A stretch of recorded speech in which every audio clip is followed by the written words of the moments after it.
Halo Rider, selamat datang di channel Auto Rider. Kali ini kami sudah bersama produk terbaru dari Honda. Ini adalah New Honda CBR 250 RR yang sebelumnya kami sudah mereview motor ini, membedah lengkap, mulai dari first impression, lalu first ride, dan juga kita membedah secara khusus mesinnya. Dan video-video itu bisa Anda lihat di link di atas ini. Dan kali ini kami akan menjajal sensasi test ride dari motor yang dibanderol harganya itu mulai dari 62,8 juta rupiah sampai sekitar 79,8 jutaan rupiah. Dan ini adalah varian Bravery Red Black yang harganya sekitar 79.200.000 rupiah on the road Jakarta. Nah, kira-kira bagaimana sensasi mengendarai motor sport 250 cc dari Honda ini? Bersama saya Teo Levi. Selamat datang di Auto Rider dan selamat menonton.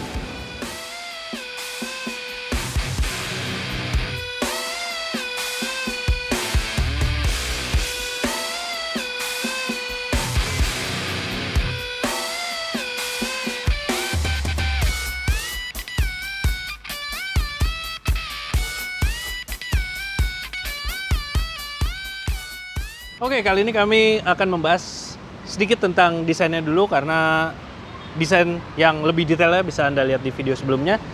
Di sini terlihat ada beberapa perubahan dibandingkan dengan CBR 250 RR generasi sebelumnya. Seperti di bagian depan ini terdapat desain fairing yang baru. Dia terlihat tetap mempertahankan desain meruncingnya, cuma di beberapa bagian itu mendapatkan sejumlah penyegaran. Seperti di bagian tengah ini sekarang ada lekukannya yang membuatnya semakin terlihat lebih runcing. Lalu si windshield ini dia lebih tinggi sekarang dan tangkinya juga lebih gemuk. Terus di belakang ini dia bodi belakangnya jadi lebih meruncing. Tapi secara data spesifikasi, ukuran dimensinya memang tidak banyak perubahan, tapi dia hanya mengalami ubahan di tingginya ini, tinggi keseluruhan, karena windshieldnya seperti yang tadi saya bilang, dia sudah lebih tinggi. Sementara walaupun bodinya membesar, dia bagian lebarnya, dimensi lebarnya masih tetap sama karena memang patokannya dari si stang dan si spion ini. Nah, lalu yang berbeda dari motor ini adalah pada varian tertingginya dia punya fitur lampu hazard yang ada di tombol sebelah kiri ini. Terus sekarang dia di semua varian suspensinya sudah menggunakan SFF BP atau Separate Front Fork Big Piston, karena yang model sebelumnya dia masih SFF biasa.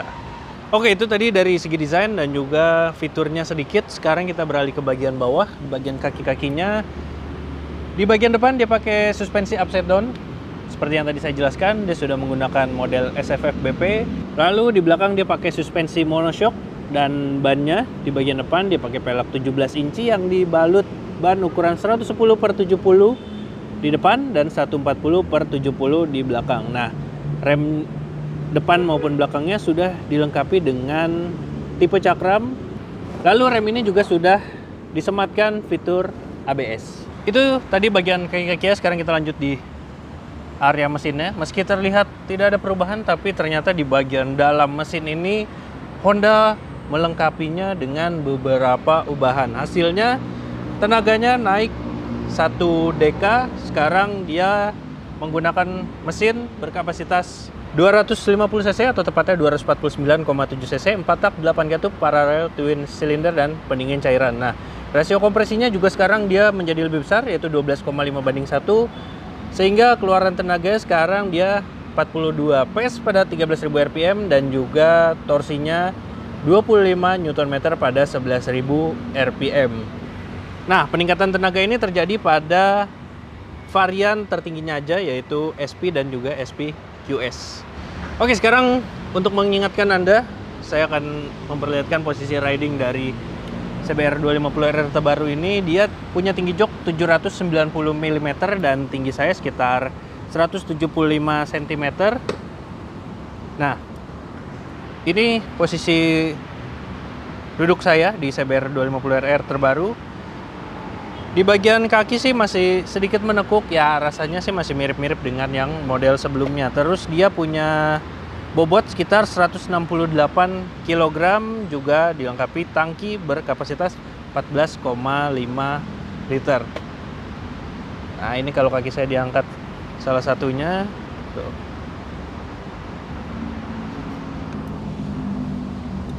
Kalau duduk terlalu ke belakang juga masih oke sih posisi kakinya.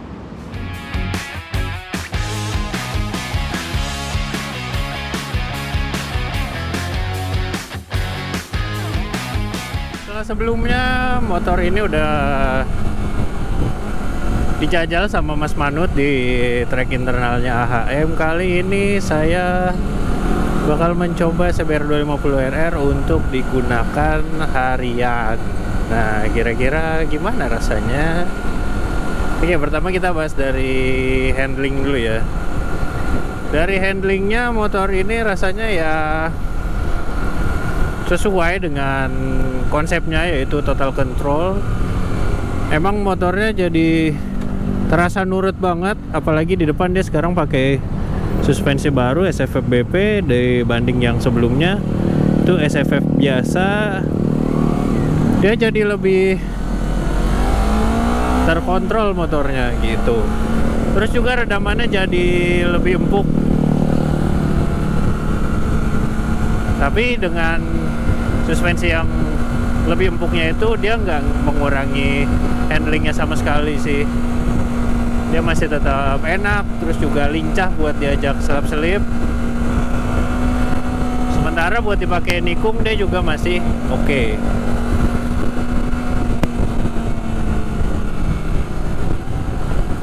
Nah, kalau dibuat motornya terasa lincah.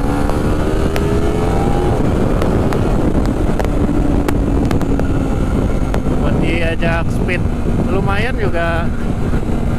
Rasanya nggak membel, suspensinya masih enak.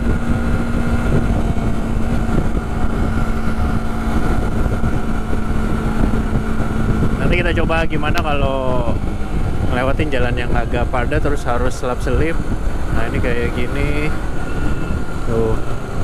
Terus dimensinya yang juga nggak terlalu besar, bikin motornya ya enak aja buat harian kayak gini. Apalagi jalanannya lumayan padat, mengharuskan Anda untuk pindah kiri kanan. Motornya terasa enteng, walaupun secara spesifikasi bobotnya 168 kg. Tapi ketika dipakai jalan seperti ini ya kayak bawa motor 150 cc aja sih.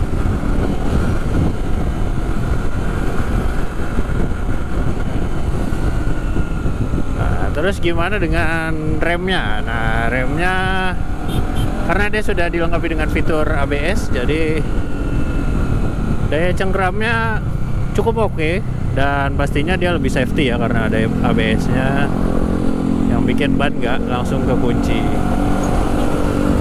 Terus juga rasanya ya masih mirip-mirip dengan yang generasi sebelumnya karena memang nggak ada perubahan signifikan. Dia masih tetap empuk tapi pakem gitu.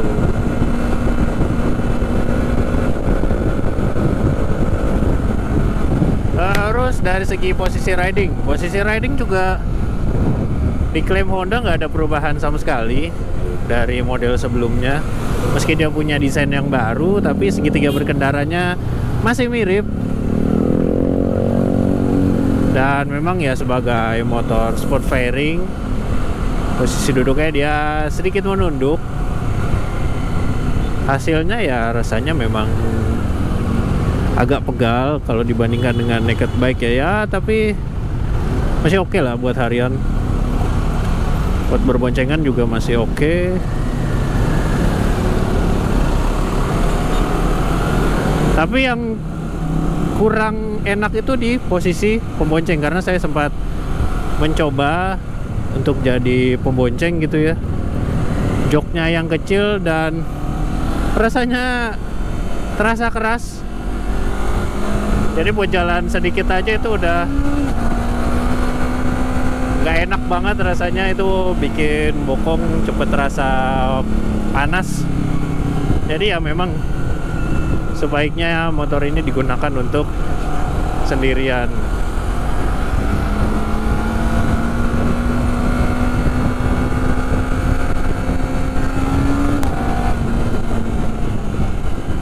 gitu. Remnya rasanya enak, empuk.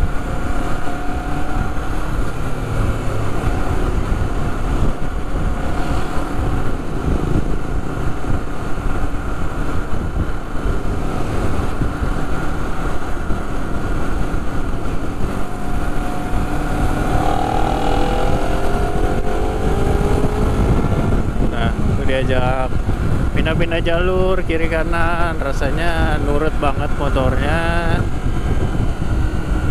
Terus juga suspensinya anteng banget, tapi nggak yang keras gitu bantingannya, masih tergolong nyaman sebagai sebuah motor sport.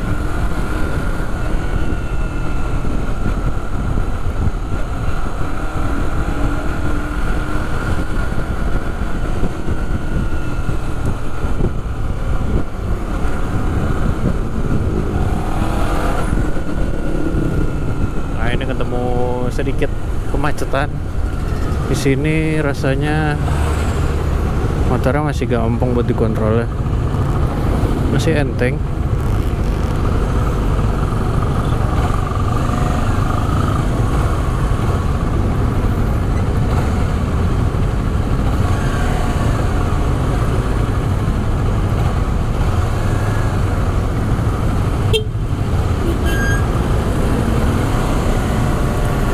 Sore gini lumayan padat jalannya.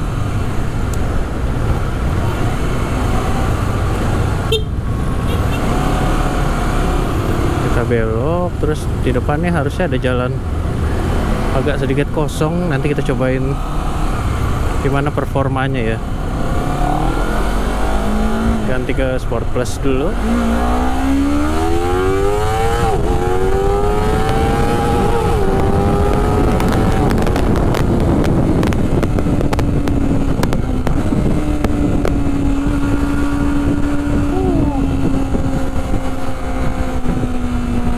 Rasanya cukup responsif.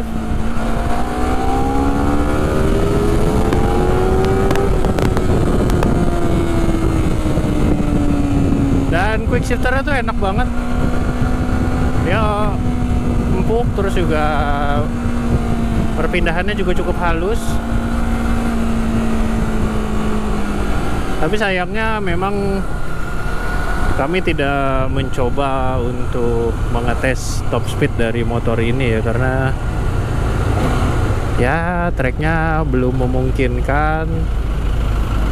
Jadi belum ada trek yang cocok buat ngelihat seberapa kenceng motor ini. Gitu, kecuali nanti mencoba motor ini di sirkuit ya.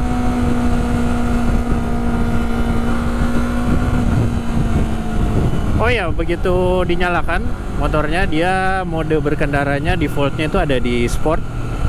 Jadi buat Anda yang mungkin ingin merasakan performanya lebih baik gitu ya, Anda perlu memindahkan terlebih dahulu ke mode Sport Plus. Sedangkan kalau Anda pengen cruising santai gitu, Anda bisa pakai dengan mode Comfort, karena dia rasanya nggak terlalu apa ya, torsinya tetap terasa gede, cuman dia nggak yang menghentak-hentak gitu. Nah ini kayak pas mencet-mencet, coba kita pindahin ke Comfort. Oke, tutup gas dulu. Nah, ini udah mode Comfort. Tuh rasanya dia penyaluran tenaganya cukup halus. Jadi ya nggak kaget-kagetan lah kalau harus stop and go di kemacetan. Tapi kalau jalannya kosong beda cerita. Pastinya lebih enak pakai Sport Plus.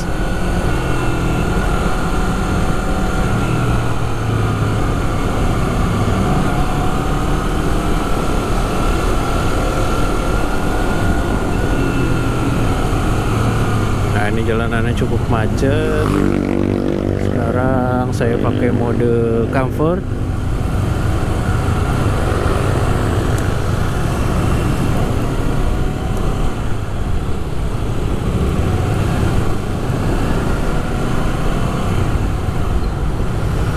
Terus juga spionnya kan kelihatannya kayak lebar gitu ya. Tapi begitu dinaikin sih selebar stangnya, dan ini masih cukup oke buat dipakai selap-selip buat melintasin jalan yang macet-macet kayak gini. Ini masih cukup kok, nggak kelebaran spionnya.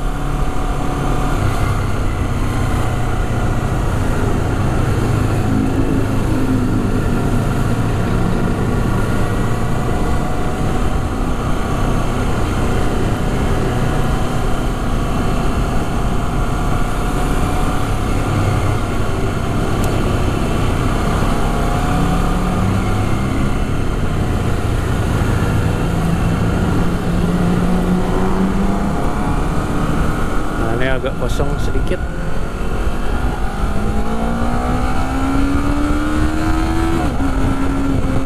Nah, kalau dia pakai mode comfort tuh keluaran tenaga di awalnya memang sedikit agak lebih lembut dibandingkan dengan Sport Plus. Ya iyalah ya, Sport Plus modenya lebih tinggi, jadi semua tenaganya dikeluarin di mode Sport Plus.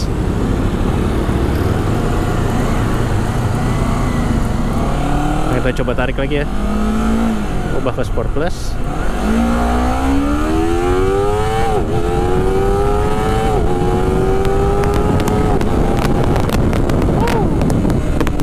Menyenangkan sekali quick shifternya.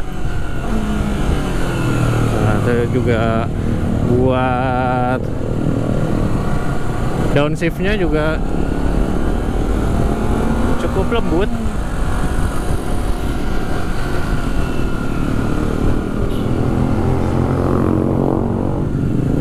Ini kita macet lagi, coba kita biarin pakai mode yang Sport Plus.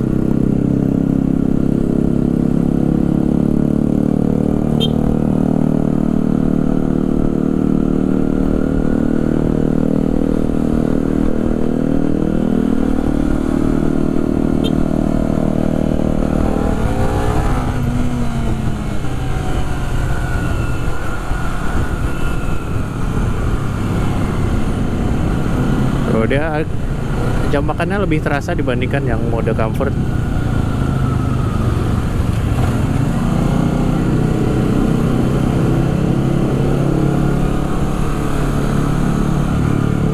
Jadi sekali lagi buat yang berboncengan ya kurang nyaman dengan mode Sport Plus ini, karena dia terasa seperti terlempar-lempar gitu ya di belakang.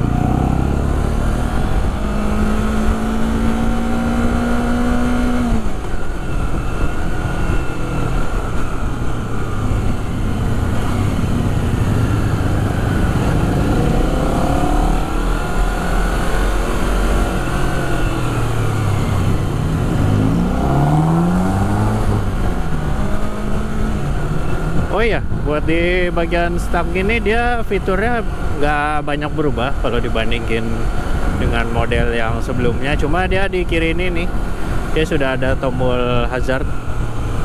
Sisanya masih sama. Di kanan ini masih ada engine cut off, lalu juga starter. Terus di kiri ada tombol mode, di atasnya ada hazard. Terus di bawahnya ini ada klakson, dan paling bawahnya ada lampu sen. Terus di pas beamnya ini menyatu dengan lampu jauh dan dekat tombolnya. Terus di depannya ada tombol lap. Gitu. Jadi jangan sampai salah buat tombol pas beamnya, dia ada di sini. Nah. Terus panel instrumennya juga masih mirip-mirip aja, nggak ada yang berubah. Karena memang ya mungkin Honda berpikir desainnya masih oke, jadi nggak perlu diubah yang gimana-gimana lagi.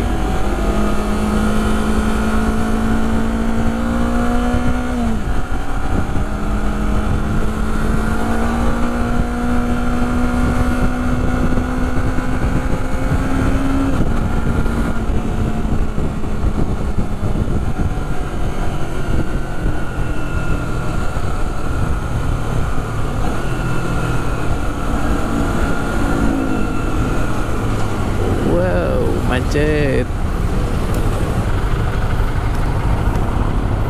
Oke, nah tapi pas nunggu macet-macetan kayak gini, lampu merah, Ya posisi duduk pas tegaknya gini masih oke lah. Cuma ya seperti yang tadi saya bilang, hawa panasnya lumayan berasa di bagian betis pengendara.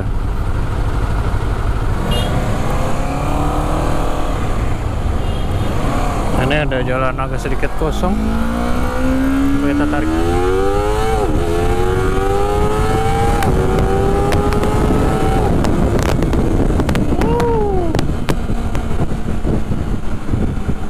Quick shifternya menyenangkan sekali, dan dari performa tingginya ini, bagaimana dengan konsumsi bahan bakarnya? Ya ternyata meski dia tenaganya naik 1 dk, motor ini masih memiliki konsumsi bahan bakar yang tergolong irit. Jadi berdasarkan pengetesan kami menggunakan metode full to full dan gaya berkendara econo ride, jadi kecepatannya dibatasi nggak sampai 70 km per jam, terus juga RPM-nya di bawah 7000 RPM. Itu hasilnya cukup mengejutkan. Jadi motor ini bisa mengkonsumsi sekitar 35-an kilometer per liter. Nah, irit banget ya. Sementara di model yang sebelumnya dia masih mencatatkan yang cukup irit juga, jadi sekitaran 30-an kilometer per liter. Sementara kalau di MID, nah di MID yang CBR 250RR terbaru ini yang saya gunakan, dia menunjukkan angka yang cukup tipis dengan hasil pengukuran full to full. Kalau si full to full itu 34,7 km per liter, sedangkan kalau MID itu sekitar 35,7 km per liter. Jadi sedikit perbedaan, ya wajar lah, cuma sekitar 1 km. Begitupun dengan yang model sebelumnya, di data MID-nya juga mencatatkan angka yang cukup irit, sekitar 30-an kilometer per liter gitu.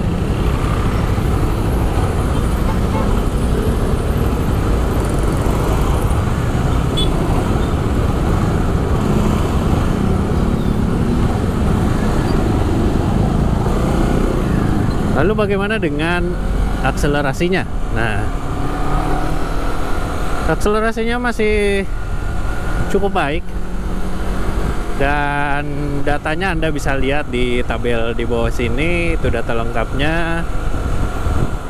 Bagaimana menurut Anda? Apakah mesinnya tergolong responsif tapi juga tetap irit bahan bakar?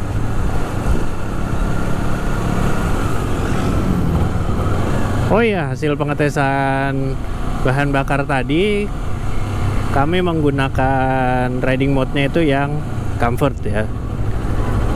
Jadi bukan yang sport atau sport plus.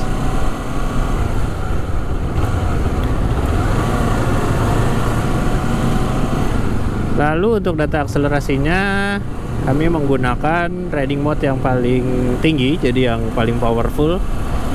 Itu menggunakan mode Sport Plus. Ya kurang lebih seperti itu rasanya mengendarai motor ini untuk berkendara harian. Menyenangkan, apalagi kalau ketemu jalan yang kosong. Tapi tetap hati-hati, jangan sampai membahayakan pengguna jalan lain gitu. Oke riders, itu dia tadi bagaimana impresi kami untuk CBR 250RR ini ketika dikendarai harian. Ya masih oke lah untuk berkendara harian komuter sekitar 30 sampai 60 km sehari. Ya memang sesuai karakternya, dia nunduk. Tentu yang dikorbankan adalah sedikit kenyamanannya, tapi Anda akan mendapatkan performa yang begitu mumpuni dari motor 250cc 2 silinder dari Honda ini. Bagaimana menurut Anda dari harga yang ditawarkan, lalu juga keseluruhan spesifikasi dari motor ini? Silahkan tuliskan komentar Anda di kolom komentar di bawah ini, dan juga kritik maupun saran Anda. Main-main juga ke website kami di www.otorider.com dan Instagram kami di @otorider.com. Sampai jumpa di video berikutnya. Dah.